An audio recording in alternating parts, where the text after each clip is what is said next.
I'm Pastor Arlando Jasper of Our John Fellowship here in the great city of Tulsa, Oklahoma. We're in the downtown area, about a mile from the convention center, ready to do God's work in the city. I'm a part of an organization called the North Tulsa Ministers Conference. Last summer, we started the process with a call to stop violence, trying to help do our part to inform in the community. And we made an admission. We made an admission that the church and ministers have not been as available, as engaged, or as involved as we should be. And so we made a acceptance of responsibility, a call to those also who are in our profession, who share our fraternity, to say we can't do that anymore. We can't be those kind of people. We're going to have to stand up, be engaged, be involved, and be where God's people are. A shepherd should always smell like a sheep.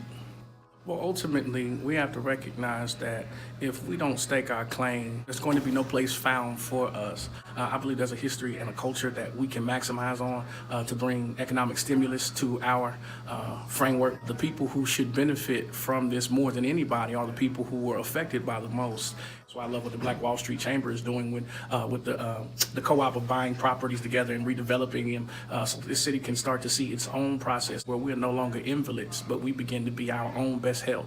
We will be the architects of our own greater future. Economic stimulus in our community, change lives, save children, deal with educational issues. Those tax dollars, they determine what we can attract as far as teachers to our areas, and we shouldn't have any less standard of education because we can't generate those dollars. And so the only other opportunity for us is to now start generating those dollars. And who else to do that besides our history?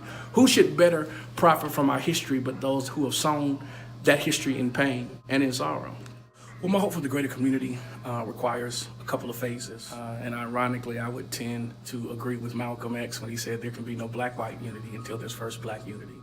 I'm a person who believes and hosts and has a multicultural church. And I believe in inclusion and of all peoples and groups, regardless of economic status, color of skin, all of those things. And so I want to be clear. However, I'm also a realist, and it's my responsibility to deal with the reality of truth. And we have to stop asking other people to dress us, feed us, and clothe us. And I'm not saying people of a particular color of skin are an enemy. There's a systemic system called racism. Racism isn't about people not liking people. It's about systems disenfranchising people and robbing them. And the fact that the color of the skin is the particular operative in that system and allows those people of privilege to continue to maximize their content while telling us we shouldn't be able to redevelop our own properties. So my hope for the city is that, first of all, that we show unity amongst ourselves and have a unified strategy for our own educational, economic, spiritual, and family platforms. We do not have a unified base, therefore we're not in any position to argue our position or to demand our rights.